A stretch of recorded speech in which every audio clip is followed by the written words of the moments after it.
પંચમહાલના ગોધરાના ભૂરાવાવમાં gas refilling કૌભાંડ ઝડપાયું છે અને એચપી ગેસ એજન્સીના ગોડાઉનમાંથી આ ગેસ રિફિલિંગ કૌભાંડ ઝડપાયું. જિલ્લા પુરવઠા અધિકારી દ્વારા રેડ કરવામાં આવી અને આ સમગ્ર કૌભાંડ સામે આવ્યું છે.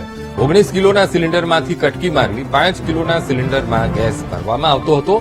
તપાસ દરમિયાન કુલ 10.10 લાખના મુદ્દામાલની ઘટ સામે આવી.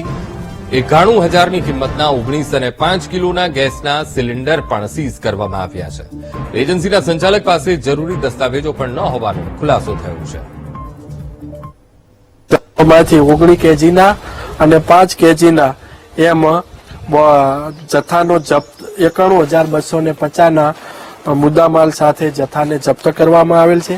સાથે સાથે જે ગેસ એચપી ગેસ એજન્સીના ડિસ્ટ્રીબ્યુટરે જે રેકર્ડ નિભાવવાના હોય છે એ રેકર્ડ પણ નિભાવેલા નથી અને ગેસના સ્ટવ છે એ 1,000 રૂપિયા લઈને જે ઉજ્જવલા યોજનામાં જે આપણે ફોર્સથી નથી વેચી શકતા તે પણ વેચવામાં આવી રહ્યા છે.